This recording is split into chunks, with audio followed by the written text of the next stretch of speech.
ఓం నమః శివాయ. ఓం నమో నారాయణాయ. నరదృష్టి నివారణ కాళభైరవాయ నమో నమః. అక్షర తులాభార నవగ్రహ దేవతాభ్యో నమో నమః. హరి ఓం. మా ఛానల్కి స్వాగతం. చూస్తున్న వీక్షకులకు ప్రేక్షకులకు ప్రియ కాళభైరవ భగవద్బంధులకి స్వాగతం పలుకుతూ మమ్మల్ని ఎంతగానో ఆదరిస్తూ ఉండబడినటువంటి ప్రియ సోదర సోదరీమణులకు సనాతన ధర్మ సంరక్షకులకు సమస్త భగవద్బంధువులకి స్వాగతం పలుకుతూ అందరికన్నా ముందుగా హోలీ పూర్ణిమ శుభాకాంక్షలు. 1/3/2025 నుండి 15/3/2025 వరకు పుట్టినటువంటి వారందరికీ కూడా ముందస్తుగా జన్మదిన శుభాకాంక్షలు. గతంలో వివాహం చేసుకున్న వారికి వివాహ వార్షికోత్సవ శుభాకాంక్షలు. ద్వాదశ రాశుల్లో గ్రహ గమనాన్ని వీక్షింపచేద్దాం. వృషభ రాశిలో దేవగురు బృహస్పతి సంచార స్థితి, మిథున రాశిలో కుజ భగవానుడు సంచార స్థితి, కన్య రాశిలో కేతు భగవానుడు సంచార స్థితి, కుంభరాశిలో ఏడాది తర్వాత రవి మరియు శని భగవానుడు యొక్క సంచార స్థితి, మీనరాశిలో బుధుడు శుక్రుడు రాహు సంచార స్థితితో ద్వాదశ రాశుల్లో గ్రహ గమనాలు ఈ విధంగా ఉన్నాయి. వృశ్చిక రాశి వారికి పాల్గొన మాస పూర్ణిమ కామదహన సందర్భంగా గ్రహదోషం ఎలా తొలగించుకోవాలి, గ్రహయోగం ఎలా కలగాలో ఈ వీడియోలో సవివరంగా సంపూర్ణంగా తెలుసుకుందాం.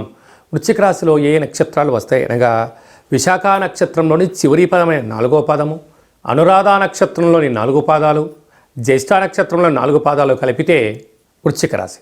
చాలామందికి పుట్టినటువంటి కాల సమయంలో డేటా ఆఫ్ బర్త్లో లేనటువంటి కారణం వలన పేరు యొక్క మొదటి అక్షరాన్ని అనుసరిస్తూ ఆ రాశిని తెలుసుకునే ప్రయత్నం చేద్దాం. తో, నా, నీ, ను, నే, నో, యా, ఈ, యు అక్షరాల వారందరూ కూడా వృశ్చిక రాశి జాతకులే. వృశ్చిక రాశి యొక్క అధిపతి కుజ భగవానుడు. 30 సంవత్సరముల తర్వాత రవి భగవానుడు అర్ధాష్టమ సంచార స్థితిలో ఉన్న శని భగవానుతో సంచారం చేయడము చాలా ఇబ్బందికరమైన పరిస్థితి అని చెప్పి గమనించాలి. ఎందుకనగా ఈ మాసం ఆఖరిలో శని భగవానుడు మీనరాశిలోకి వెళ్ళిపోతున్నాడు. మరి వారిద్దరికడ మళ్ళీ కలవాలి అంటే 30 సంవత్సరంలో పడుతుంది. కనుక వెళ్తూ వెళ్తూ శని చేత రవి కలిసి ఉండడం వలన అర్ధాస్తమమైనటువంటి సంచారంలో ఉండడం, అనారోగ్యము, దీర్ఘకాలికమైన వ్యాధులు, అప్పులు, పోలీస్ స్టేషన్లు, గొడవలు, ఈతి బాధలు, చెయ్యని నిందకు మీరు ఇబ్బంది పడడం, డబ్బులు ఇస్తే తిరిగి రాకపోవడం, తెచ్చుకున్న చోట ఒత్తిడి పెట్టి మీ స్థిరచరాస్తులు రాయించుకునే పరిస్థితి ఉండడం చాలా ఇబ్బందికరంగా అని చెప్పి భావించగలగాలి. అలాగనే సంతాన స్థానంలో 3 గ్రహాల సంచార స్థితి, బుధుడు శుక్రుడు రాహు సంచార స్థితి, సప్తమంలో దేవగురు బృహస్పతి శత్రు సంతాన స్థితి, అష్టమంలో కుజుడు కుజదోషం. కనుక మీ జన్మ నక్షత్రం రోజున అష్టమి పూర్ణిమ తిథులు ఎందున దూరావాయు జల ప్రయాణాలు పెట్టుకోవద్దు. ముఖ్యమైన పనులు వాయిదా వేసుకోండి. ఇన్ని వేల వీడియోలలో ఈ వీడియో మీరు చూస్తున్నారు అన్నట్లయితే నవగ్రహ దేవతల అక్షర తులాభార మహోత్సవ కార్యక్రమంలో పాల్గొనే సమయం ఆసన్నమైందని చెప్పి మీరు గుర్తుపెట్టుకోగలగాలి. ఈ వీడియో మీ దాకా చేరింది అంటేనే నవగ్రహ దేవతలు మీ స్మరణ, మీ యొక్క అక్షర తులాభార కార్యక్రమం పాల్గొనాలి అనే సమయం ఆసనమైందని చెప్పి గుర్తుపెట్టుకోగలాలి. భగవంతుడు ఎప్పుడూ కూడా స్మరణ, ధ్యానము, ఆసనము, తర్పణము, హోమ కార్యక్రమంలో ఎప్పుడైతే పాల్గొంటామో దోషం తొలగి ఐశ్వర్యానికి సొంతం చేస్తారని చెప్పి గమనించాలి. ఇప్పటికే వృశ్చిక రాశి వారు మానసికంగా శారీరకంగా అలసిపోయారు. కనుక ఈ చిన్న కార్యక్రమంలో పాల్గొనడం వల్ల మంచి ఊరట, మనశ్శాంతి, ప్రశాంత జీవనం, సన్మార్గం, ధనం దుర్వినియోగం కాకుండా సమయాన్ని సద్వినియోగపరుచుకునే సమయం ఆసనమైందని చెప్పి గుర్తుపెట్టుకోగలగాలి. స్వయం వృత్తులు, సేవారంగాలు, వ్యవసాయ సోదరీమణులు, గృహ భవన నిర్మాణ కార్యక్రమం చేసేటువంటి వారు, సాఫ్ట్వేర్ హార్డ్వేర్ ఉద్యోగస్తులు ఎంతో అప్రమత్తత అవసరమని చెప్పి గుర్తుపెట్టుకోగలగాలి. ఈ మార్చి మాసంలో అలాగనే పాల్గొన మాసంలో ముఖ్యమైనటువంటి తిథుల గురించి క్లుప్తంగా సవివరంగా సంపూర్ణంగా తెలుసుకుందాం. 6వ తారీఖున 3వ నెల 2025 తారీఖున అక్షయ కాళభైరవాష్టమి. కనుక కష్టకాలంలో ఉన్నప్పుడు దైవనామస్మరణ చేయడం, ఆధ్యాత్మిక చింతన ఉండడం, గృహంలో దీపం వెలిగించడం వల్ల సకల అష్టకష్టాలు తొలగిపోతాయని చెప్పి గమనించాలి. 13వ తారీఖున పాల్గొనమాస శుద్ధ పూర్ణిమ, హోళికా పూర్ణిమ చేస్తూ ఉంటాం. కనుక కామద దహన కార్యక్రమంలో పాల్గొందాం, స్వామి వారి యొక్క ఆశీస్సులు పొందుదాం, అఖండ అష్టకష్టాలకు స్వస్తి పలుకుదాం.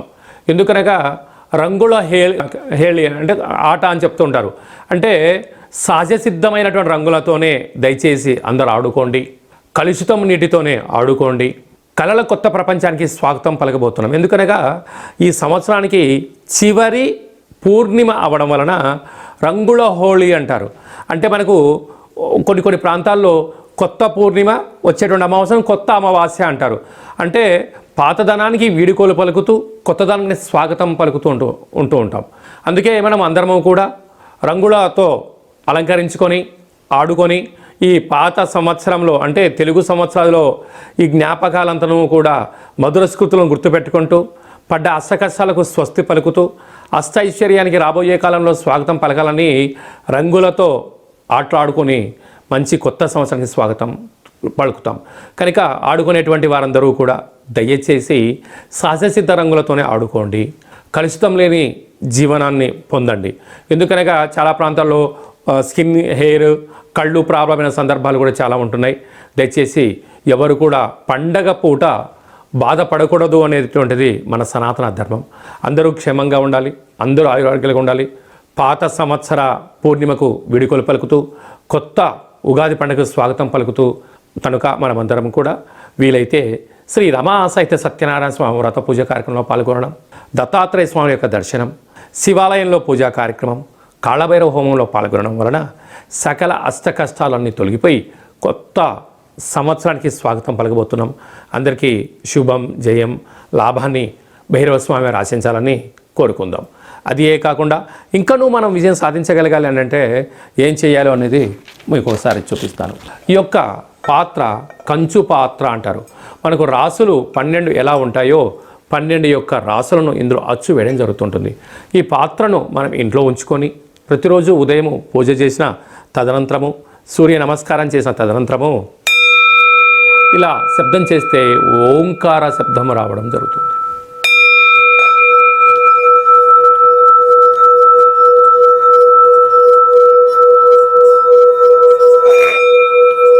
ఈ శబ్ద తరంగాన్ని ఇంట్లో సృష్టించడం వలన, ఓంకార శబ్దం వలన ఇంట్లో ఉండబడినటువంటి జ్యేష్ఠాదేవి అనగా దరిద్ర దేవత బయటికి వెళ్ళడం, లక్ష్మీమాత గృహంలోకి గళ్ళు గళ్ళుమంటూ రావడం జరుగుతుంది. కనుక ఈ కాళభైరవ స్వామికి అక్షయపాత్ర, కాళభైరవ స్వామికి పిరమిడ్ను, డాలరు, కంకణము మీకోసం ప్రత్యేకంగా కాళభైరవ హోమాన్ని చేయించి వీడియో కాల్ ద్వారా చూపించి 27 రకాల వస్తువులతో దిష్టి తీయించడం జరుగుతుందని చెప్పి కూడా గమనించాలి. అలాగే మనం నవగ్రహాల చేత బాధపడే వాళ్ళమందరము కూడా ఓ చిన్న రెమెడీ పరిహార కార్యక్రమాన్ని కూడా ఏర్పాటు చేయడం జరుగుతుంది. కళౌ వెంకటేశ్వర అంటారు. అంటే కలియుగ కాలంలో వెంకటేశ్వర స్వామిని స్మరించిన, ధ్యానించిన యోగదాయకం అని చెప్తారు. కనుక గ్రహదోషాలు, సకల దోషాలు తొలగిపోయి వాటిని నశింపజేసే శక్తి భగవంతుడికి ఉంటుంది. అలాగే మనకు ప్రతి నెలలో మనకు ఆదివారము, సోమవారము, మంగళవారం అని చెప్పి 4 మంగళవారాలు, 4 శనివారాలు లేక 5 సోమవారాలు వస్తూ ఉంటాయి.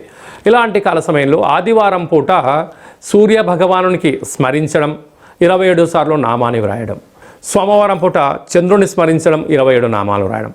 ఇలాగ వారంలో 7 రోజులకు 9 గ్రహాలకు నామ ఇతి మంత్రియత అంటే నామాన్ని స్మరించడం, నామాన్ని వ్రాయడం వలన భగవంతుడి యొక్క ఆశీస్సులు మన మీద ఉంటాయి.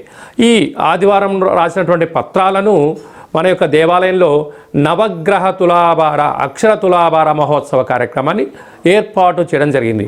ఒకవైపు సూర్యభగవాను త్రాసులో కూర్చోబెట్టడం, మరోవైపు మనం రాసిన అక్షర పత్రాలను అందులో ఉంచి తులాభారం చేయడము, ధాన్యంతో తులాభారం చేయించి వీరందరికీ ప్రత్యక్ష ప్రసారాన్ని ఏర్పాటు చేయడం జరుగుతుంటుంది. కనుక కేవలం ఒక 108 నామములతో మనము రాసి మీరు పంపించినట్లయితే, ఈ రాయాలి అనుకుంటున్న వారందరూ కూడా ఈ కింద నెంబర్ సంప్రదించినట్లయితే ఈ రాసే పత్రాలను వాట్సాప్ ద్వారా కానీ కొరియర్ ద్వారా కానీ మీకు అందజేయడం జరుగుతుంది. రాసిన తర్వాత మళ్ళీ ఫోటో తీసి వాట్సాప్లో పంపిస్తే సూర్యగ్రహ దోషం ఉన్నప్పుడు సూర్యగ్రహ తులాభారంలో, శని భగవాను యొక్క దోషం ఉన్నప్పుడు శని భగవాను తులాభారంలో ప్రత్యక్ష ప్రసారాన్ని వీక్షింపజేయచ్చు, భగవంతుడి ఆశీస్సులు పొందగలరు అని చెప్పి ఒక చిన్న విన్నపం. ఎందుకనగా ప్రతిరోజు నిత్య నైతిక కార్యక్రమంలో 5 నిమిషాలు భగవంతుడి కోసం కేటాయిద్దాం, గ్రహ దోషాలు తొలగించుకుందాం, ఐశ్వర్యానికి, ఆనందానికి స్వాగతం పలుకుదాం అనేటువంటిది చిన్న విన్నపం. అలాగనే మీ వ్యక్తిగత జాతకం తెలుసుకోవాలనుకుంటున్నారా?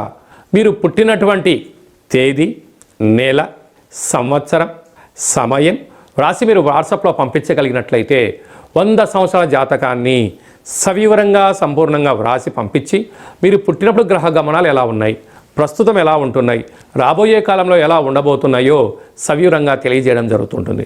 మన దగ్గర అదే కాకుండా డేటా ఆఫ్ బర్త్లు లేనటువంటి వారికి మీ పేరు యొక్క మొదటి అక్షరాన్ని అనుసరిస్తూ రాశిని తెలియజేస్తూ రాశి యొక్క స్థితిగతులను మీకు తెలియజేస్తూ రమణ శాస్త్రం ద్వారా అనగా కాళ్ళ భైరవ ఉపాసన చేత గవ్వల ద్వారా భూత భవిష్యత్ వర్తమానాన్ని తెలియజేయడం జరుగుతుంది. అలాగే పుట్టినటువంటి పిల్లలకు ఆధ్యాత్మికమైన నామాలు ఎలా పెట్టాలో మీరు ఏమైనా సతమతమవుతుంటే ఆ పుట్టినటువంటి సమయాన్ని రాసి పంపించినట్లయితే ఆధ్యాత్మికమైన నామాలను కూడా మీకు రాసి పంపించడం జరుగుతుంది. అలాగనే ప్రేమికుల మధ్య విభేదాలు కానీ భార్యాభర్తల మధ్య ఆటంకాలు కానీ స్వల్పంగా ఉన్నప్పుడు చిలికి పెద్దగా చేసుకొని పోలీస్ స్టేషన్లు గొడవలు అంటూ విడిపోయే పరిస్థితి అలాగా తెచ్చుకోకుండా సమస్య ఎందుకు వస్తుంది, వాటిని నివారించడం ఎలా అనే విషయాన్ని తెలుసుకున్నట్లయితే మనం సంపూర్ణమైనటువంటి స్వామివారి యొక్క సేవలో ఆధ్యాత్మిక చింతనగా ఉంటూ దైవనామాన్ని స్మరించడం వలన మిమ్మల్ని అద్భుతమైనటువంటి ఈ కష్టాలకు స్వస్తి పలికి ఐశ్వర్యం స్వాగతం ఎలా పలకాలో తెలియజేయడం జరుగుతుంది. కనుక ఆసక్తి గలవారు ఈ కింద అపాయింట్మెంట్ తీసుకొని సంప్రదించగలరు. అందరికీ శుభం, జయం, లాభం జరగాలని కోరుకుంటూ కొత్త పూర్ణిమకు స్వాగతం పలుకుతూ ఈ సంవత్సరానికి విడుకోలు పలుకుతూ రంగుల హోళీ శుభాకాంక్షలు మరొకసారి అందరికీ ఆశీర్వచనం. శతమానం భవతి శతాయు పురుష సతేంద్రియ ఆయుష్యేవేంద్రియే ప్రతిష్టతి ధనం ధాన్యం బహుపుత్రలాభం శత సంవత్సరం దీర్ఘమాయు సర్వే జనా సుఖినో భవంతు లోకా సమస్తా సుఖినో భవంతు. సర్వం నవగ్రహ దేవత అక్షరతులాభార దేవతార్పణమస్తు. హరి ఓం. ఈ వీడియో మీకు నచ్చినట్టయితే లైక్ చేయండి, షేర్ చేయండి, మా ఛానల్ని సబ్స్క్రైబ్ చేసుకోండి. మేము చేస్తున్న ఆధ్యాత్మిక వీడియోలు అందరికన్నా ముందుగా మీరు వినాలి అనుకుంటున్నట్టయితే ఆలనా బటన్ తెలియచేయండి. ఈ యొక్క వీడియోని భగవద్బంధులకు, మిత్రులకు, స్నేహితులకు చేరవేసి వారి క్షేమం గురించి కూడా మీరు ఆలోచించే ప్రయత్నం చేయండి. సర్వత్రా శుభం, జయం, లాభం కలుగుతుంది.